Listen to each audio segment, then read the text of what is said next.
Assalamualaikum warahmatullahi wabarakatuh. Bapak Ibu guru hebat dari seluruh Indonesia, ketemu lagi dengan saya Ibu Emi Sudarwati dari TBM Kinanti Borno, Bojonegoro, Jawa Timur.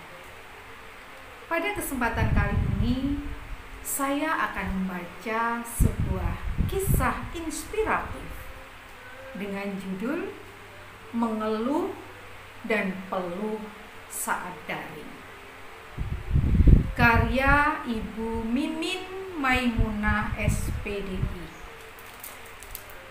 Kisah ini tercatat dalam buku Daring Oke Guru Milenial. Mau tahu kisahnya seperti apa? Baiklah, akan saya bacakan. Mengeluh dan Peluh Saat Daring, karya Ibu Mimin Maimunah SPDI. Saat ini, dunia pendidikan di Indonesia harus menekuni kenyataan baru selama pandemi COVID-19 masih berlangsung, yaitu pembelajaran secara daring atau PJJ, pembelajaran jarak jauh. Ini adalah upaya pemerintah dalam mengatasi penyebaran virus COVID-19 agar tidak semakin melebar dan upaya dalam menyelamatkan anak bangsa. Di masa pandemi, orang tua sangat merasa kalang kabut karena memikirkan apa yang harus dilakukan ketika anaknya belajar dari rumah. Sepertinya itu menjadi sebuah momok yang sangat menakutkan. Memang benar, orang tua di saat harus mencari nafkah, tetapi juga harus memikirkan sang buah hati untuk belajar di rumah.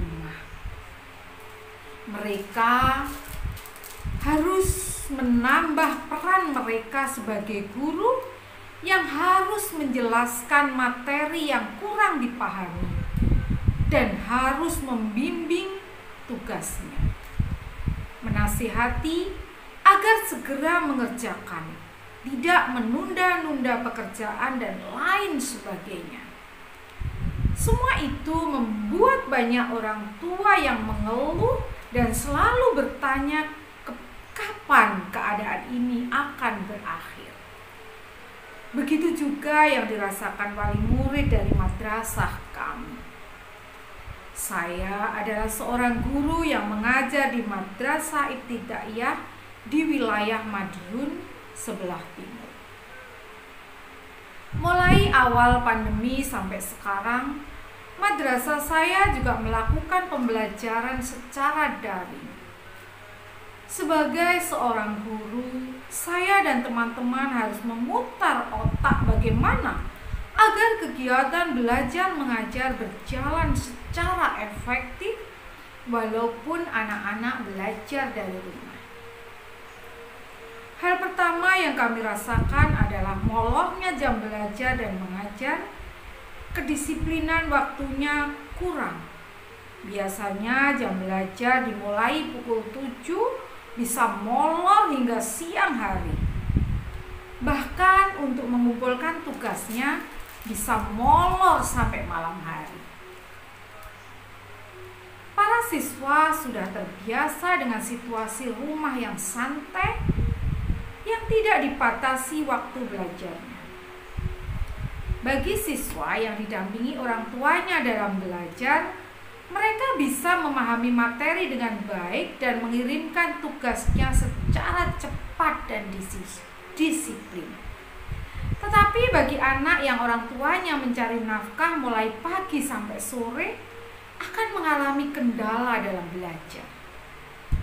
Kegiatan pembiasaan pagi yang biasa diterapkan di madrasah kami mulai pukul 6.30 yaitu sholat duha, membaca doa, hafalan surat-surat pendek dalam Al-Quran, mengaji dan lain sebagainya tidak bisa terlaksana dengan baik seperti yang kami harapkan.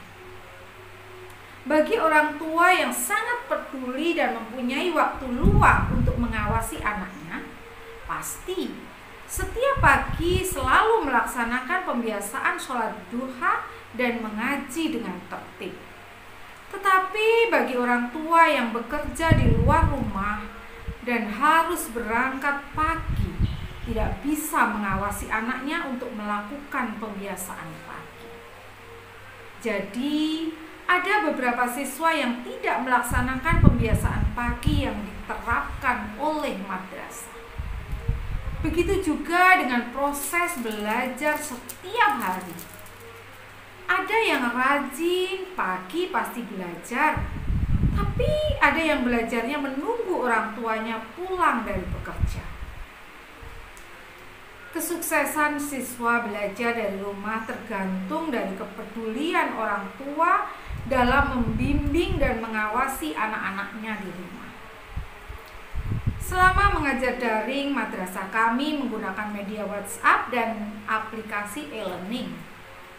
Selain mempermudah dalam pembelajaran dan pengiriman tugas, juga mengenalkan pada para siswa tentang perkembangan IT di Indonesia. Siswa diharapkan mampu melakukan absensi sendiri di e-learning, membuka bahan ajar dan mengirim tugas sendiri tanpa bantuan orang tua. Tetapi ternyata di awal kami menggunakan aplikasi e-learning, banyak sekali kendala yang kami temui.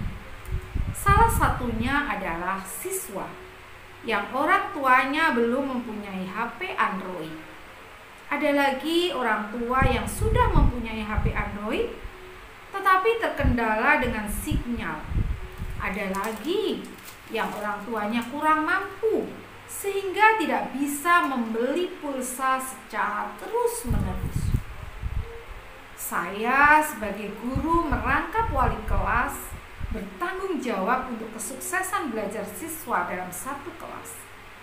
Ketika awal pandemi saya mengajar di kelas 5 dengan jumlah siswa 27, saya masih ingat pertama kali diumumkan bahwa ada wabah yang menyebar dan siswa harus belajar dari rumah. Ada perasaan kaget, bingung bagaimana cara anak-anak belajar nanti. Bagaimana mereka belajar tanpa didampingi oleh guru. Berbagai macam pertanyaan muncul dalam benak saya waktu itu. Ini juga dirasakan oleh semua guru.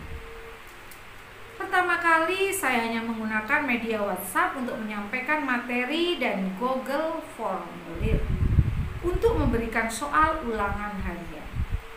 Alhamdulillah, 70% orang tua sudah mempunyai HP Android, jadi tetap lancar dalam pembelajaran. 20% orang tua sudah mempunyai HP Android, tetapi tidak bisa untuk membeli pulsa secara terus-menerus. Jadi, terkadang aktif, terkadang tidak aktif dalam mengumpulkan tugasnya di rapel ketika sudah punya pulsa. Saya ingat waktu itu ada 3 anak yang berhari-hari tidak ada kabar. 1 anak laki-laki dan 2 anak perempuan. Saya bertanya kepada temannya, ternyata mereka belum mempunyai HP. Akhirnya saya berkunjung ke rumah mereka. Pertama kali yang saya kunjungi adalah siswa laki-laki. Astagfirullahaladzim, saya kaget dan miris sekali dengan keadaan orang tuanya. Bapaknya seorang pemulung dan ibunya mempunyai warung kopi kecil-kecilan. Rumah yang mereka tempati sekarang ini bukan rumah mereka sendiri, tapi milik orang lain yang bertahun-tahun tidak ditempati dan keadaannya sangat memprihatinkan. Keluarga mereka adalah salah satu korban yang terkena musibah tsunami di Aceh. Jadi, mereka diperbolehkan menempati rumah tersebut sampai mereka mempunyai rumah sendiri. Mereka mengatakan, ingin sekali membeli HP Android agar anaknya lancar dalam belajar. Tetapi bagaimana membeli HP yang mahal untuk makan saja masih kesusahan. Setelah itu saya mengunjungi 2 siswa lainnya. Orang tua mereka buruh tani, bekerja kalau ada yang membutuhkan. Jadi masalahnya sama, untuk makan saja susah, apalagi untuk membeli HP Android. Akhirnya setelah mengetahui keadaan mereka, solusinya adalah saya memberi tugas pada temannya yang dekat untuk setiap hari datang ke rumah mereka, memberikan tugasnya dan mengerjakannya untuk belajar bersama. Selang 1 bulan, alhamdulillah, ternyata mereka sudah bisa membeli HP Android. Mereka bekerja keras demi buah hatinya karena mereka juga menginginkan anak-anaknya belajar dengan lancar seperti yang lain. Seiring waktu berjalan, ada masa-masa di mana para siswa belajar dengan penuh semangat, mengerjakan tugas dengan disiplin tanpa diingatkan oleh guru mana tugasnya yang belum dikirim, memahami kewajiban mereka sendiri. Tetapi ada juga masa-masa di mana anak-anak ini jenuh dengan keadaan yang sekarang, yang belum tentu kapan berakhirnya. Akhirnya, pelampiasan mereka adalah banyak bermain HP. Tugas sekolah harus selalu diingatkan oleh guru. Karena keadaan ini, mereka sangat ingin belajar dengan gurunya secara langsung. Mereka selalu bertanya, kapan masuk sekolah lagi? Belajar, bermain dengan teman-teman. Mereka rindu dengan suasana belajar di madrasah seperti dulu. Demikianlah kisah inspiratif dengan judul Mengeluh dan Peluh Saat Daring, karya Ibu Miming Maimunah SPDI, dari buku Daring Oke Guru Milenial. Jika Bapak Ibu guru hebat dari seluruh Indonesia ingin memiliki buku luar biasa ini, bisa WA atau japri saya di nomor WA di bawah ini. Terima kasih dan mohon maaf atas segala kekhilafan. Wassalamualaikum warahmatullahi wabarakatuh.